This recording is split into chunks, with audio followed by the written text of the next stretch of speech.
Creo que efectivamente, tanto cuantitativamente como cualitativamente,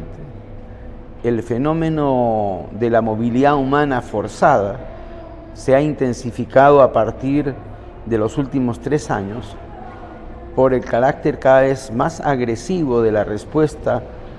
del imperialismo norteamericano a la cabeza de toda la alianza que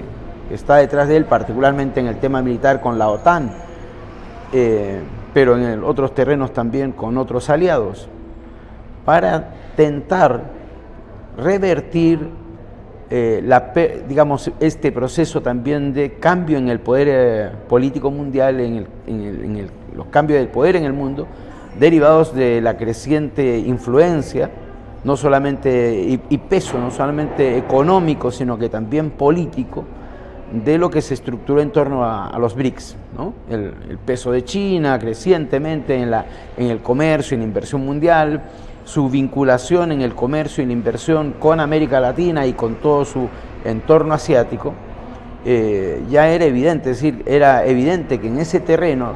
tanto económico como político, se estaba proyectando crecientemente un cambio en la geopolítica mundial que acababa crecientemente con la unipolaridad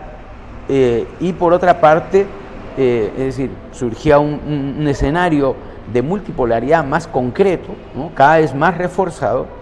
y consecuentemente también una pérdida de los niveles de hegemonía que Estados Unidos mantiene a la cabeza del conjunto de este sistema mundo que llamamos capitalismo. Y en este sentido, obviamente, yo así lo he visto, a contar del año 2013 y en nuestro continente, casualmente en las fechas en que muere el compañero Hugo Chávez, que fue tan importante en el proceso de una articulación política para la integración regional en América Latina, cuyos resultados están no solamente en UNASUR, en CELAC, para el proceso en realidad de revalorización de una alternativa de cambio que supere el capitalismo y todo esto en América Latina. Bueno, coincidentemente con su muerte, Estados Unidos empieza a usar lo que a mi juicio son 2 de sus herramientas más peligrosas y decisivas. Por un lado, ellos tienen lo que los propios teóricos norteamericanos llaman el privilegio exuberante e incontrastable del dólar, ¿no? Tienen la moneda con la cual pueden manejar virtualmente el ciclo de la economía mundial, es decir, ellos pueden generar ciclos de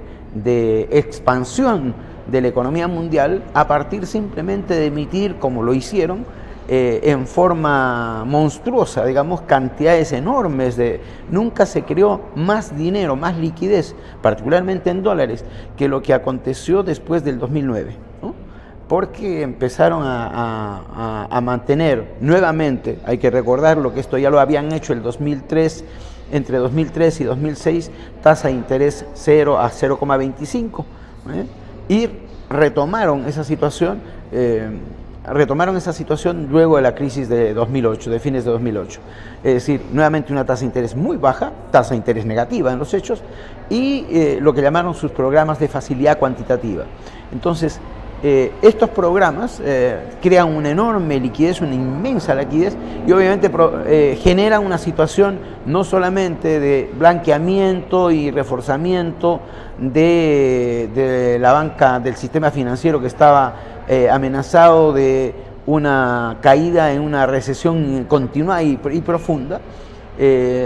revierten eso, pero paralelamente inunda las bolsas y también los mercados de las materias primas como el cobre y otras de dólares que permiten y coadyuvan al efecto que tiene el crecimiento de la demanda china y asiática, que hace que los precios suban, qué sé yo. Entonces, esta situación Estados Unidos valora y se da cuenta de que no le está conviniendo esa situación y que en alguna medida la situación también de blanquear la situación de los balances de la gran banca está ya básicamente resuelto. Entonces empieza una operación contraria, de provocar más bien un vuelco, un ciclo de recesivo de la economía mundial y particularmente de sus adversarios, es decir, de los BRICS. Esta maniobra la empiezan claramente en el 2013 cuando anuncian, sin aún materializar, que van a acabar con su programa de facilidad cuantitativa, el último, la facilidad cuantitativa 3, que estaba significando en ese momento 85.000 millones de dólares de compras de papeles del bono de tesoros de los Estados Unidos mensuales, una cosa espantosa. Entonces vamos a acabar con esto. Anuncian eso e inmediatamente los inversionistas internacionales, que son toda esta gente que especula con dinero, empieza una maniobra de traslación de sus recursos hacia el dólar, porque dicen esto va a significar una escasez de dólares y entonces empiezan a abandonar la presencia en los mercados especulativos del petróleo, del cobre, de las materias primas. Y inmediatamente provocan obviamente una caída en el ciclo de las materias primas y obviamente también una situación también de estrechez en el financiamiento de los créditos de corto plazo que también se financiaban con esto. China lo vio inmediatamente y China inmediatamente dice esto va a significar una situación de mucho menos comercio, no podemos seguir con tanta fuerza en el comercio mundial y empieza también a retacar sus proyecciones de crecimiento, se ajusta digamos un poco a esa perspectiva, al mismo tiempo que China, hay que darse cuenta, el 2015 el propio Li Peng, el hombre más fuerte en la economía china, viene y se da una vuelta por América Latina porque sabe que el impacto que esto va a tener en la economía latinoamericana va a ser muy, muy grave. Entonces ellos aceleran, los chinos, una respuesta también para lo que virtualmente es una guerra monetaria, pero también comercial. Y se acercan, van a Argentina, van a Brasil, van a Chile y concretamente ofrecen no solamente créditos significativos para apuntalar a sus socios latinoamericanos, sino que también incluso en el caso de Chile, por ejemplo, ya instalaron una sucursal del Banco de la Construcción de China, que está ya operando con compras directas entre China y Chile, materializadas en yuanes, sin negocio del dólar, de tal manera que avanzan en su internacionalización del yuan como una moneda internacional frente a esta maniobra que te estoy contando, que es la primera maniobra importante de los gringos, que es usar el dólar, y en este caso la elevación del dólar, es decir, restringir el dólar a efectos de provocar, digamos, un freno al proceso de expansión comercial y de inversión de China y sus aliados. Y entonces efectivamente lo logran hacer sin que esto, digamos, no se encuentre con un nivel de respuesta de China. Es decir, tampoco China en ese terreno tiene maniobras, hay toda uno puede analizar desde otra perspectiva lo que viene haciendo China, está no solamente eso, sino que lo que ellos han estado no solamente con el Banco Asiático de Desarrollo, una articulación muy fuerte ahí con todas las economías en su entorno, sino que están trazando lo que llaman la nueva ruta de la seda, tú sabes, es decir, un conjunto de proyectos de infraestructura energéticos de otra naturaleza para construir en realidad una unidad euroasiática. Si esa unidad euroasiática se concreta en los próximos años, ya no solamente en el terreno comercial, de inversiones, sino que energético, van a surgir intereses incluso políticos que van a bloquear la utilización por parte del imperialismo norteamericano del conjunto de la Unión Europea. Y en ese sentido hay que decir que tanto la operación de China como de Rusia han logrado ya neutralizar la postura, por ejemplo, de Alemania en muchos temas relevantes que han tenido que ver tanto con la guerra en Ucrania como también incluso respecto de la situación en Siria y otros, en los que Alemania claramente ya está viendo, tomando distancias, vamos a decir, de lo que es la postura más agresiva de los Estados Unidos. Es decir, y en este sentido, ni Alemania ni Francia están convencidos para nada de una situación como a la que empuja un poco la ofensiva norteamericana, ya no solamente en el terreno monetario financiero, que es un poco el primer terreno, sino en el terreno militar, que es el otro terreno en el cual Estados Unidos sigue gozando de un predominio sin contrapeso. Es decir, todos sabemos que en el terreno militar, pues tanto el gasto militar como el propio stock de recursos militares, digamos, con que cuenta Estados Unidos, con su presencia en todos los mares del mundo, con su presencia con tantas bases militares, ya no se sabe si son 800, 900 en todo el planeta, no hay un poder militar que le pueda en realidad hacerle peso a ellos, y la única capacidad que tenemos más bien es de neutralizar políticamente esa presencia y de tirarle cercar un poco la posibilidad de que puedan desplegar toda esa capacidad militar que sin duda tienen, digamos, y que ha estado volcada fundamentalmente, esa capacidad militar está muy concentrada en profundizar el debilitamiento de la retaguardia de China y Rusia en todo el Medio Oriente, y respecto de eso, pues los avances en los últimos años, después de 2013, tuvieron que ver fundamentalmente con la continuación de la guerra en Siria, porque no se resolvieron a perder la situación en Siria, siguieron hasta hace muy poco tiempo pensando en tirar abajo el régimen de Bashar al-Assad, e incluso hay que recordar que no hace un año atrás, me parece, cuando Obama estuvo al borde de declarar la guerra a Siria, digamos, y echó para atrás cuando Putin entró un mensaje que incluso fue provocado por el New York Times, y entonces le advirtieron que iba a ser derrotado posiblemente en el propio Congreso norteamericano, y entonces se abstuvo Obama de dar ese paso. Entonces estamos en una situación geopolítica donde, como digo, la agresividad de la contraofensiva norteamericana y de sus aliados fue muy grande, abarcó el tema claramente, el petróleo, que es un tema crítico, ¿no? Estuvieron el punto más alto de debilitamiento del mercado del petróleo, hay que recordarlo, fue a principios de este año, cuando después del alza de la tasa de interés gringa de 0,25 a 0,50, el precio internacional del petróleo llegó a estar por debajo de los $30 por el barril, es decir, una cosa realmente espantosa, y claro, no la pudieron sostener básicamente porque ya esa acción provocó un efecto recesivo en la economía mundial que hizo que prendieran las alertas del propio Fondo Monetario Internacional, que le advirtió a los Estados Unidos: oigan, ustedes van a provocar una recesión internacional que los va a afectar a ustedes mismos, o sea, tomen en cuenta esta situación, la solidez de la propia economía norteamericana, nosotros sabemos que es más aparente que real, y entonces Estados Unidos contuvo las alzas de tasa de interés que había mencionado que haría en marzo y ahora también en junio. Entonces no se sabe a estas alturas si habrá, como lo dice Óscar Ugarteche, no se sabe si habrá una nueva alza de la tasa de interés, y quizá quede esto postergado hasta el próximo año, y quién sabe incluso indefinidamente, porque la situación tanto en Estados Unidos como en Europa, de las economías del capitalismo central, cuya contención de una recesión más aguda ha sido generar una enorme liquidez, parece una trampa irreversible. Es decir, en el momento en que suben la tasa de interés, se provoca inmediatamente la quiebra de todos aquellos sectores y países y sectores privados que contrajeron deudas enormes en el escenario de los años pasados con tasa de interés negativa. Es decir, era tonto no prestarse plata. Todos los países del mundo, incluyendo China por si acaso, multiplicaron su endeudamiento seriamente en los últimos años, porque estaban casi tirando plata desde un helicóptero, como así, es decir, era fácil endeudarse. Inundación de liquidez. Sí, y esto obviamente llevó a una situación de endeudamiento en todo el planeta, de todas las economías, y peligrosamente también incluso en los propios países del capitalismo periférico, de tal manera que se dice que hoy día una subida de las tasas de interés en el capitalismo central podría provocar no solamente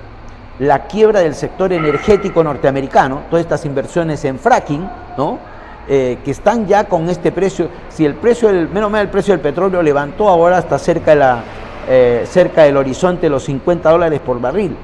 pero las operaciones de fracking se dice que tienen un promedio de costo de extracción de $70 el barril. Si el precio del petróleo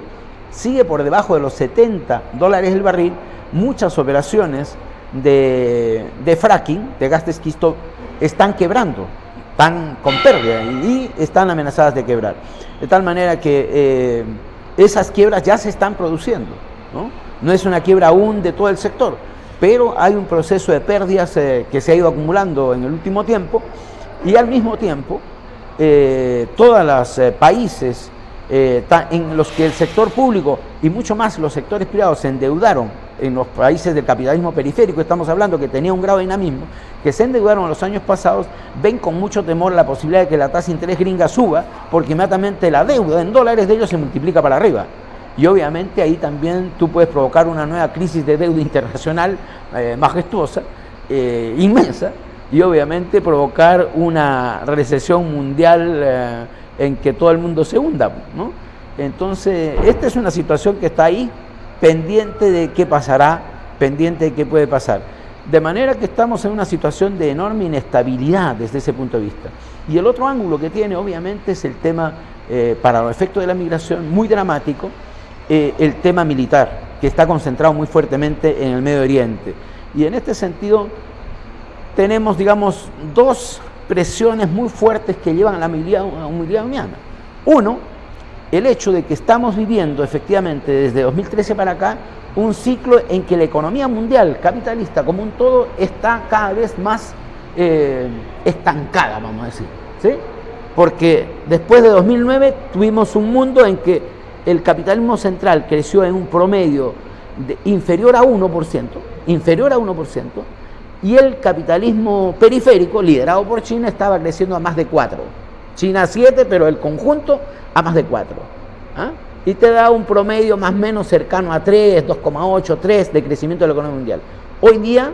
en los últimos años, eso se vino para abajo. Y la economía mundial está mucho más lenta ahora. Y amenazada además de irse de un día para otro para abajo. Entonces, eso obviamente ha dificultado, ha creado en toda América Latina, vamos a decirte, la tasa de crecimiento ya del año pasado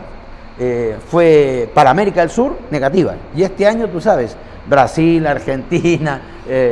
todos estos países están en una recesión. Venezuela, las más grandes economías, están en una recesión clara, ¿no? 2 años consecutivos en Brasil de crecimiento negativo. Argentina, tú sabes, Venezuela, no se diga. Chile, que está promediando los 4 años de menor tasa de crecimiento desde el término de la dictadura, ¿no? Desde el término de la dictadura nunca hubo un ciclo de 4 o 5 años con un crecimiento inferior a 2%, y eso es lo que está creciendo Chile. La joya que supuestamente es Perú, si promedia 3 este año tiene que darse con un golpe en el pecho. Los únicos que tienen algo de suerte son los hermanos bolivianos, que algo de inteligencia tuvieron para reservar ahorros en el buen ciclo del gas, y hoy día gracias a eso siguen potenciando su mercado interno y están por eso creciendo a una tasa más cercana a 4, digamos. Pero la verdad es que eso ha afectado el empleo, ha afectado los salarios, y obviamente todo esto tiene un tema que tiene que ver que los mercados capitalistas internos de esto, el capitalismo periférico, se ven menos capacitados para continuar, en el caso de América del Sur, con los procesos de mejoramiento salarial, crecimiento del empleo, y hoy día estamos más bien con tasas de desempleo que empiezan otra vez a subir lentamente, contención del crecimiento de los salarios, y obviamente restricciones que afectan incluso a la disposición de los países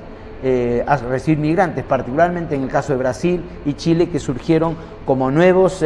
polos de atracción de migración al interior de América Latina, excepto el caso de Argentina y Venezuela, que siempre fueron los polos de atracción. Entonces, hoy día, y esto aparece una vez más un poco el contexto para que la xenofobia, el racismo, la discriminación con los migrantes, vamos a decir, la aceptación en los países de destino de migración, decae, o sea, si tú quieres, porque aparece una vez más como el antecedente de que vienen a quitarnos empleo, un empleo que se vuelve más escaso y todo lo demás. Entonces, eso en estos países, para no hablar de que efectivamente del punto más alto de migración de esta naturaleza, obviamente en la frontera con Estados Unidos, obviamente este contexto ha dado espacio claramente a la aparición de un Donald Trump que ha sido capaz de ganar la nominación republicana con un discurso claramente antimigrante, ¿no? Claramente antiinmigrante, o sea, descaradamente antiinmigrante. Y entonces uno tiene que pensar qué significa ese nivel de aceptación de ese tipo de respuesta, lo cual te muestra que el discurso de que los migrantes nos quitan empleo, quitan nuestros beneficios sociales, perjudican nuestra cultura interna y qué sé yo, todo el discurso antimigrante está teniendo un eco indiscutible en un sector significativo de la población norteamericana que cobra digamos, es una falacia, una mentira que cobra visos de realidad en un escenario de esta naturaleza. Y que obviamente y el propio Obama ha sido un gobierno con las más altas tasas de deportaciones en todos estos últimos años, es decir, ya venía toda esta situación. Obviamente se ha acrecentado esa situación y en ese sentido el dramatismo para quienes intentan, los hermanos que siguen intentando ir para allá, se ha acrecentado. En ese sentido, la situación de precariedad, de amenazas a la vida que implica la migración hacia Estados Unidos en nuestra región ha crecido de una manera bárbara, digamos, en ese sentido. La vigencia y la fuerza que ha tomado todo el tema de las desapariciones, de las muertes, de toda esta situación que reviste en esta parte. Y finalmente la situación más grave de todo y la más evidente es la que son las más que migraciones, yo diría el refugio humanitario, de la crisis humanitaria que se vive en Medio Oriente. En Medio Oriente lo que tenemos es una crisis humanitaria, es una desesperación de la violencia y de la guerra desatada en el Medio Oriente y también en el norte de África. Hay que recordar la situación en Libia y todo lo demás, que lleva a que los hermanos africanos y del Medio Oriente, sirios y toda esa iraníes, iraquíes, ¿no?, estén fugando hacia Europa, porque ¿a dónde van a fugar?, ¿no?, de la guerra. Esa gente no está migrando por razón económica, está migrando porque es que si no te matan, ¿no? Es decir, están destrozando las ciudades, están huyendo de la guerra porque ya se vuelve invivible. 5 años de guerra en Siria es excesivo y obviamente eso explica entonces toda esa dramática migración o desplazamiento de razones humanitarias que obviamente debieran ser considerados refugio, el asilo, porque es un hecho político-militar el que está determinando esa situación. Entonces, en medio, obviamente, también del recrudecimiento de las políticas anti-inmigrantes que esto crea. El ejemplo más claro fue justamente el impacto, la causa que estuvo detrás del Brexit, ¿no?, que fue no un rechazo de la población inglesa al carácter monetario financiero de la integración europea, sino que básicamente al costo que le estaba implicando recibir 300.000 inmigrantes por ser parte de la Unión Europea, que estaba por encima de sus presupuestos. Entonces no querían ser más. Detrás de esto había una voluntad clara de cerrarle la puerta. Tanto que después de esta salida del Reino Unido, otros países donde la derecha ha mantenido un grado de fuerza, ha visto reforzar esas posiciones, como es el caso de Austria, del caso de Francia, donde por un lado Marine Le Pen y por otro lado otra gente ahí en Austria, están avanzando estas posiciones de carácter fascista, francamente, ¿no? Los atentados en Francia también han tenido una lectura contradictoria, ¿no? El crecimiento de la islamofobia, digamos, de la responsabilización a todos los pueblos de fe islámica, digamos, de ser sospechoso de ser fuente del terrorismo islámico, digamos, y de la acción del Estado Islámico con los ataques hechos en Francia, en Bruselas, ¿no? Entonces, obviamente, está en una situación muy jodida y en ese sentido, por eso es que podemos decir que globalmente hay un auge de la xenofobia, de la discriminación, de la criminalización respecto a la migración, lo cual obviamente nunca como ahora había estado, por eso decimos, las barreras de todo tipo, no solamente los muros físicos, sino que el odio contra la migración nunca había llegado, pienso, a los niveles que hay en un sector significativo de la población mundial, particularmente en los países del capitalismo central, pero también en los sectores medios y poco ilustrados de algunos países del capitalismo periférico que han sido y que son países de destino de las migraciones intrasur, vamos a decir. El movimiento de los migrantes a nivel nacional, a los niveles nacionales, a los niveles regionales o continentales y a nivel planetario, ha sido hasta hace poco bastante fragmentado y disperso. Pero como suele acontecer con los seres humanos, a veces las situaciones más dolorosas, y mientras más críticas y más dolorosas se vuelven, más estimulan el responder frente a eso. yo veo en este Foro Social Mundial que aconteció situaciones inéditas que son interesantes de percibir porque indican una tendencia de superación cada vez mayor del nivel de fragmentación en que hemos estado y que persiste, por cierto. ¿A qué me refiero? Mira, en diversas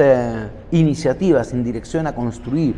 un movimiento internacional de los migrantes han habido en los pasados 20, 25 años en que la migración cobró carta de ciudadanía planetaria como un problema real. Y vamos a decir que en realidad cobró carta de ciudadanía real y pasó a ser parte de la agenda internacional con la expansión del neoliberalismo a principios de los 90, ¿no? Porque ahí se hizo patente lo que la CEPAL llama globalización asimétrica, es decir, globalización para el capital y las mercancías, pero no para las personas, ¿no? Y entonces, a partir de esto, de esta evidencia, ¿no? En las esferas internacionales o mundiales se empezó a crecientemente plantear la necesidad, la conveniencia de hacer un diálogo de alto nivel, por ejemplo en Naciones Unidas, sobre el tema de la migración y del desarrollo, que se hizo por primera vez 2005-2006. El mismo Foro Social Mundial de las Migraciones, que es un foro distinto del de los gobiernos y más bien desde los movimientos sociales, surge el primer año, el 2005. Si tú vas viendo que recién hace 10 años atrás, después de que empezara todo este proceso, aparecieron espacios que en la esfera planetaria se empezaron a plantear el tema de la migración, ¿sí? Uno por un parte de los gobiernos, los diálogos de alto nivel en Naciones Unidas, y desde el lado de los movimientos sociales propiamente tal, o de las ONGs, o digamos de la llamada sociedad civil, la primera instancia de esta naturaleza es el Foro Social Mundial de Migraciones. Y ambas iniciativas pasan en 2005-2006. ¿Qué ha acontecido desde ese momento para acá? ¿No? En la esfera vamos a hablar un poco de esferas mundiales, esferas regionales, esferas nacionales, y qué va pasando con el movimiento de los migrantes. A nivel internacional, el proceso de los gobiernos de los llamados diálogos de alto nivel condujeron al proceso de los foros globales de migración y desarrollo, que continúan como foros que cada año se van haciendo y que en un determinado momento despertaron expectativas no solamente en los gobiernos, sino que incluso en sectores de la sociedad civil, que en su momento montaron foros paralelos o lograron que los gobiernos estructuraran los llamados días de la sociedad civil, ¿ah? Con financiamiento incluso de los gobiernos de Naciones Unidas, ¿ah? Para establecer una suerte de diálogo en que este diálogo de alto nivel contara con insumos provenientes de la discusión y de las propuestas de la sociedad civil. Bueno, esto al principio partió con cierto entusiasmo con algunos sectores de las organizaciones migrantes que al poco se dieron cuenta que el proceso desarrollado por los gobiernos estaba liderado por los gobiernos de los países que son las mayores sociedades de destino, digamos, los grandes países que recibían esto, es decir, España, Estados Unidos, España, Italia, es decir, los grandes países de destino eran los que tenían la manija del diálogo de alto nivel y de los foros. Y se dieron cuenta inmediatamente que su intención era básicamente lograr una migración funcional al desarrollo capitalista encabezado por ellos. Y después de un rato entonces perdieron eco, prestigio, por lo menos en un sector de las organizaciones de la sociedad civil que allá llevaron, que después de un rato decidieron sencillamente no solamente apartarse de eso, sino que en el caso, por ejemplo, de MIREDES, junto con una alianza muy importante de organizaciones de Asia, que se llama IMA, por International Migrant Alliance, bueno, pues en conjunto hicimos el Foro Alternativo de los Pueblos en Movimiento en ocasión del Foro de Migración y Desarrollo que se hace el 2010 en Puerto Vallarta, en México.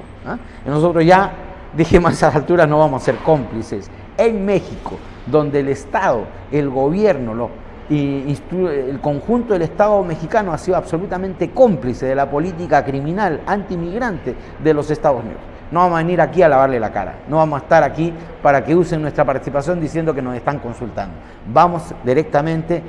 a denunciarlo, a hacer un foro que los denuncie, que los enjuicie. Hicimos ahí el Tribunal de Conciencia de los Pueblos en Movimiento y obviamente ahí fue una primera orientación. Entonces, un sector de la sociedad civil, el más radical, empezó a nuclearse en esa experiencia. Otro sector desarrolló lo que se llama un espacio que llaman AGP, Acción Global de los Pueblos. ¿sí?, que es otro sector de la sociedad civil en la cual tiene mucha presencia redes de carácter académico, como la propia Red de Migración y Desarrollo, una alianza asiática distinta de IMA que se llama Migrants Forum in Asia, el MFA,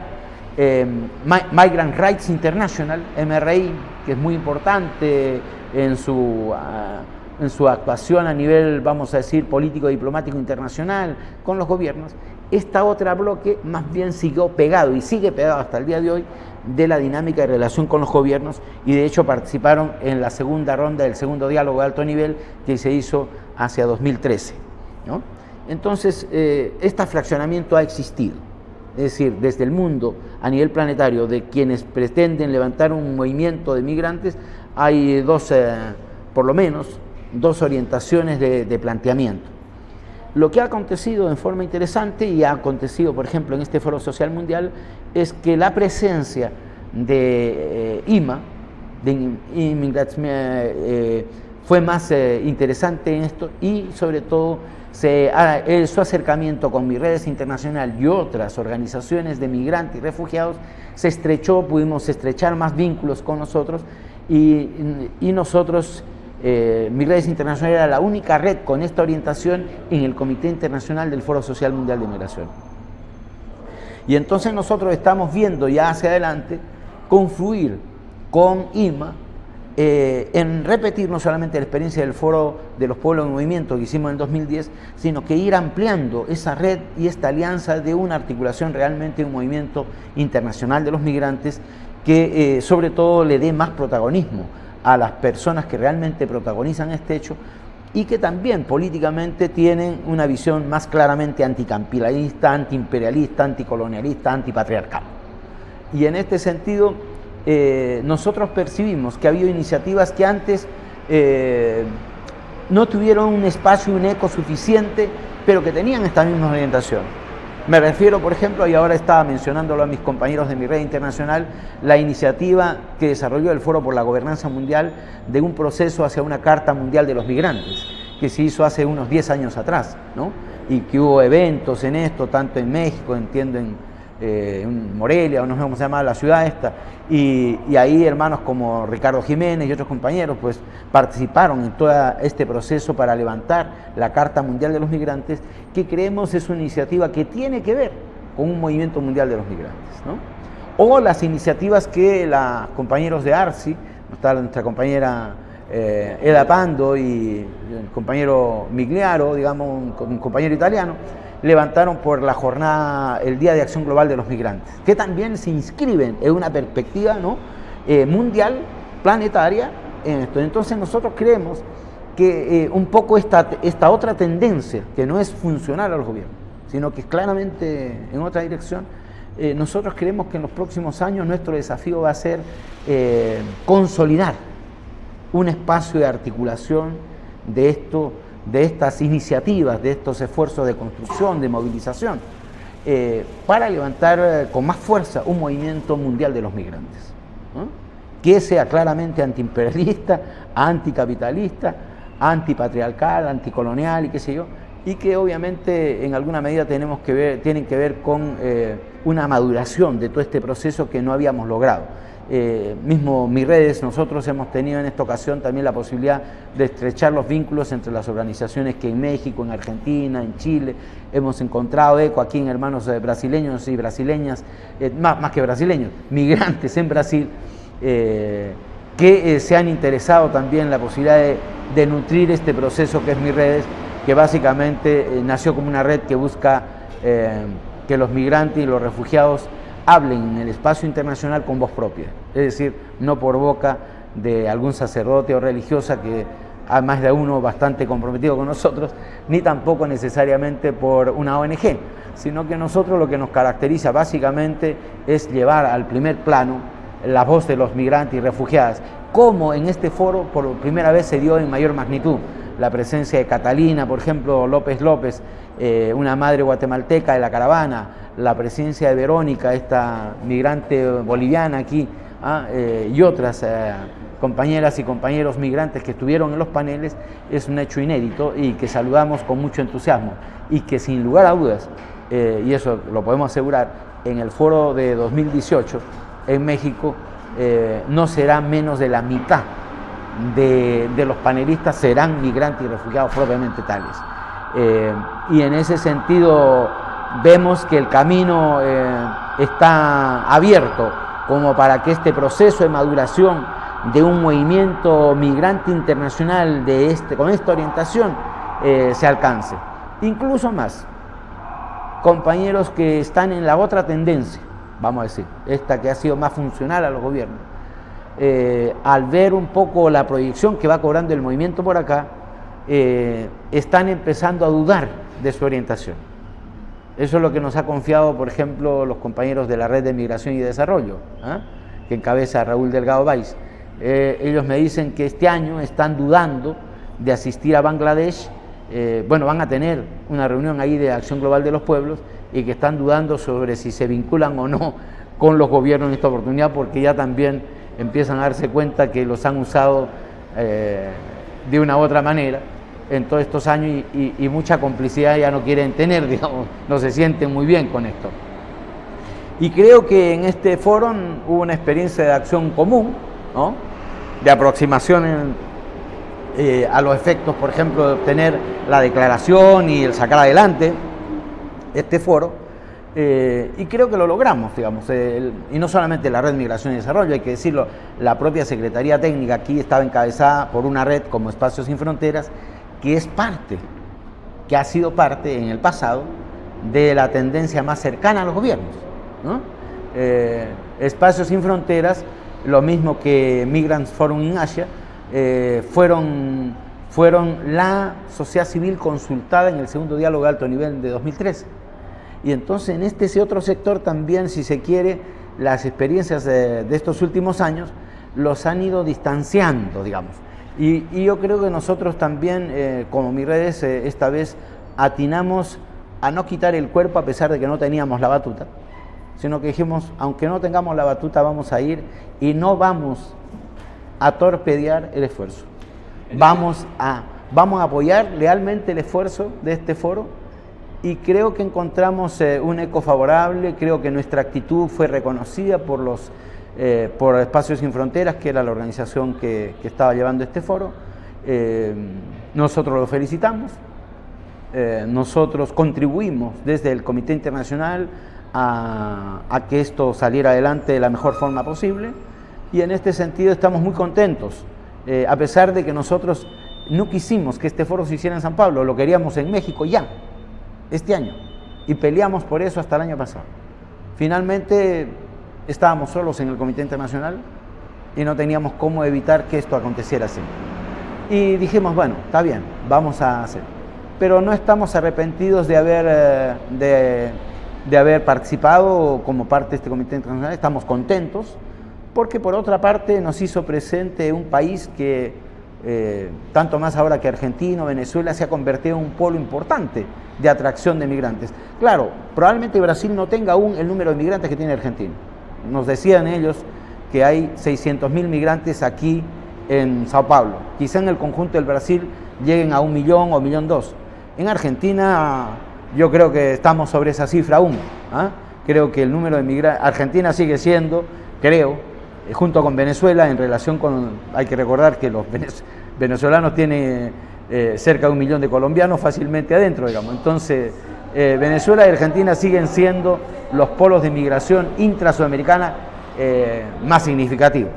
Pero estamos contentos de haber venido a Brasil en este momento, además un momento de crisis política y social en Brasil, que nos ha dado un eco, yo creo, interesante en una ciudad como San Pablo. Hemos tomado contacto tanto con migrantes y refugiados acá como con la juventud brasilera, que ha sido una importante activista de soporte y apoyo para la realización de este foro, y que creo que percibieron también nuestro lenguaje, nuestro estilo, y creo que vamos a poder contar entonces con una correlación de fuerzas, tanto en las organizaciones como en los migrantes, mejor para la articulación, para dar pasos mayores en la articulación de este movimiento migrante internacional en los próximos años. Esa es la confianza que tenemos. Yo creo que un poco la intuición de que las demandas de techo, tierra y trabajo que Francisco, me refiero al Papa actual, ¿no?, que es un gran político, detectó como las necesidades esenciales de los pueblos, y particularmente de los pueblos pobres del mundo, son muy certeras. Y es en torno a esas temáticas que los migrantes debemos articular más para incluirnos con el movimiento sindical en el tema del trabajo, con los movimientos de pobladores urbanos que viven la situación de la carencia de la vivienda, que es, en el caso de los migrantes, una de las demandas esenciales, porque muchos de ellos viven hacinados y en condiciones infrahumanas, ¿no? Y en el tema de la tierra con el movimiento campesino. Es un hecho que aún cerca de poco más de la mitad de la humanidad todavía vive en condiciones rurales, particularmente en los territorios del Asia y África, pero incluso también en algunos países de la América Latina, los más pobres en particular, como es el caso de Brasil, de una parte del Brasil, pero particularmente Paraguay, Bolivia, donde tienen altos porcentajes de la población en condiciones básicamente campesinos. Y ahí estamos hablando de campesinos y pueblos indígenas, ¿no? Y en ese sentido, la vinculación con los pueblos indígenas, con los campesinos sin tierra, con los movimientos de pobladores sin techo, con los movimientos sindicales, particularmente aquellos que se han abierto a atender la problemática de las trabajadoras de casa particular o los trabajadores de los sectores más informalizados, son los aliados claves a trabajar. Y lo vimos en este foro. En alguna medida nosotros planteamos la reclamación a las centrales sindicales que ahora se hicieron presentes. Estaba la CTA, por ejemplo, y nuestra hermana Natividad Obeso les dijo, bueno, ¿cuándo se van a hacer cargo de las trabajadoras de casa particular y de los trabajadores migrantes? Y la verdad, lo mismo se podría haber dicho en Chile a la CUT chilena, o qué sé yo, ¿no? A la CUT brasilera, qué sé yo, decirle, bueno, háganse cargo. Ustedes no tienen ni siquiera han tenido antes esto. Ahora la CUT Brasil, claro, financió la realización de este Foro Social Mundial de Migración. Fue una de las gente que se puso con plata y con infraestructura, digamos, ¿no? Y eso ya muestra un interés, un compromiso. Necesitamos esa articulación, ese apoyo, sobre todo el sindicalismo más constituido, porque la verdad es que en nuestros propios países los sindicatos, las grandes centrales están articuladas en torno a, vamos a decir, a los sectores más formales y que también tienen mejores infraestructuras de su propio movimiento sindical. Pero ¿qué pasa con todos los trabajadores de los sectores de mediana empresa, pequeña empresa, microempresa, contratistas, tercerizados? ¿Qué pasa con los trabajadores de casa particular? Pues que están en el desamparo institucional, vamos a decir. Y muchas veces las centrales ni los miran. Y sin embargo son la mayoría de la fuerza trabajadora. Es en esa mayoría de la fuerza trabajadora donde están los migrantes y los refugiados, que no son precisamente, estamos hablando sobre todo de la migración menos calificada, por cierto. Hay una parte de la migración calificada que tiene otro tipo de inserción social, vamos a decir, incluso, y en general no sufren con frecuencia incluso hasta la discriminación por los niveles de calificación, cuando es muy alta. Cuando no es muy alta, más bien el problema que hay, como se ha dicho, es que no les reconocen ni los títulos ni los estudios, y más bien son objeto de discriminación en su inserción en los mercados laborales. Entonces las alianzas van por este lado. Nuestro desafío en los próximos años es comprometer más activamente el apoyo y la política de los movimientos sindicales más constituidos para nuestros hermanos migrantes, que desarrollen una inserción más fuerte y cabal. Esto por una parte en el movimiento sindical. La otra en el sector del mundo rural. Nuestra vinculación con los trabajadores sin tierra, con los pueblos indígenas, es esencial, ¿no? Y en ese sentido se nos vincula más bien con la dinámica de la lucha contra Monsanto, la lucha contra la monoproducción, la monoexportación, en alguna medida, eso,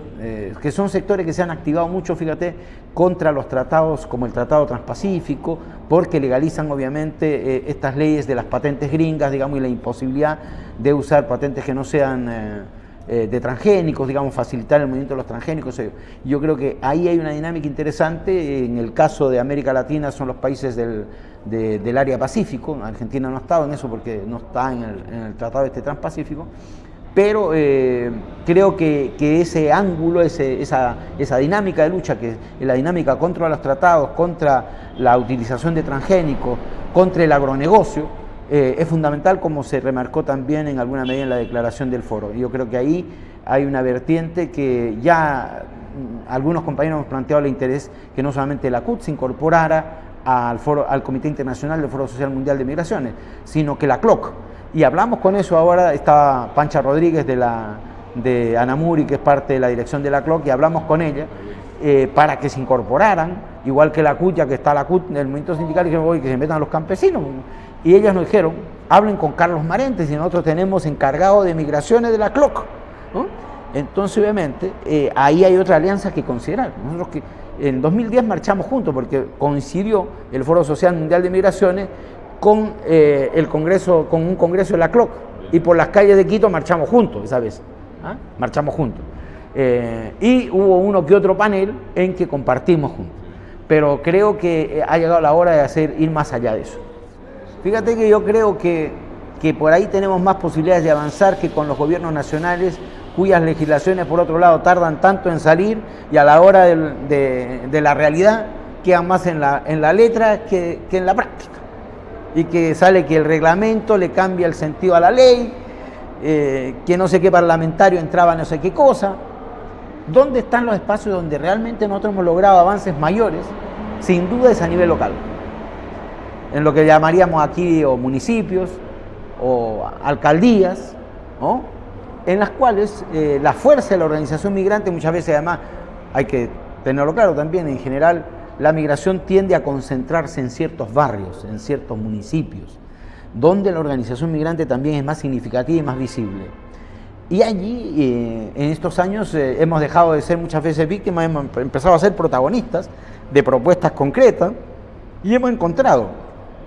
una que otra religiosa, uno que otro activista local, vamos a decir, alguna gente, con la cual hemos podido efectivamente trazar alianzas concretas y realizar iniciativas concretas que van transformando la cultura de ese barrio, de esa comuna, y en ese sentido también logrando la incorporación de una inclusión en las políticas públicas de la perspectiva migrante, ¿no? El caso de San Pablo, ahora que saliera una ley del municipio para convertir en ley, ya no un programa de atención municipal de migrantes, ¿no? Ya sea en salud, en educación, sino que una ley que da permanencia a los programas de incorporación e inclusión de los migrantes en salud, educación, seguridad social, vivienda, etc. Ha sido un avance importante y fue un hecho simbólico significativo el que el alcalde de San Pablo pues, fuera a firmar esa ley delante de todos los migrantes en la sesión inaugural del foro. Es una lástima que en esta ocasión no haya habido, como hubo en Quito, un foro de autoridades locales, que en esa oportunidad se hizo, pero con la limitación de que en ese momento todavía el fenómeno migratorio en Chile o en Brasil no estaba tan fuerte, ¿sí? ¿Y qué pasó? No hubo ningún alcalde de Chile fue, ningún alcalde de Argentina fue, ningún alcalde de Brasil fue. Entonces un poco, si bien en un foro mundial, el foro de autoridades locales salió un poco flojito. La gente de Quito, por la fuerza que tiene la migración ecuatoriana hacia España, hacia Italia, hacia otros lados, sí estuvieron las autoridades locales de ciudades mexicanas, donde ya existen no solamente casas del migrante, sino que ya tenía una larga experiencia justamente de este tipo, municipios que ya se habían declarado municipio migrante en México, ¿no? Ya estamos hablando de esos años, 2008 en adelante. Entonces, un poco el diálogo fue casi ecuatoriano-mexicano, digamos. Hoy día yo creo que, hablando solamente de nuestro continente, porque la verdad es que desconozco la situación en Medio Oriente, en Asia, creo que es un ámbito clave para dirigir nuestra mirada en cuanto a la incidencia política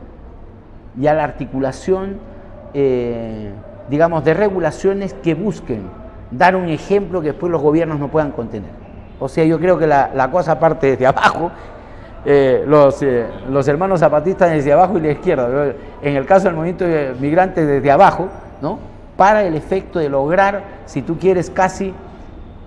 revertir la institucionalidad del Estado a nivel local. Es decir, lograr desde abajo, un poco como la experiencia que fue aquí ilustrativa del presupuesto participativo, es decir, lograr que la lógica con que se gobierne, por lo menos no a nivel nacional, pero por lo menos en las comunas o en los municipios, en los barrios, donde los migrantes tengan fuerza, hagamos alianza con otros sectores para lograr que las políticas respecto a migración y refugio y de integración, de que eso se trata, cuando integración no es asimilación, se vayan conquistando. Es decir, nosotros tenemos la apuesta de que si surgen barrios de integración euroasiática, barrios de integración latinoamericana y caribeña, barrios de integración africana, a partir de una mirada clara de cómo tenemos que interactuar tanto hacia las autoridades locales cuanto a los movimientos sociales por abajo, a la ciudadanía por abajo, podemos ir avanzando desde abajo a la transformación un poco y a la construcción de una alianza que después de un rato habrá que proyectar nacionalmente. Pero ciertamente esa es nuestra tarea muy clara hacia los próximos años.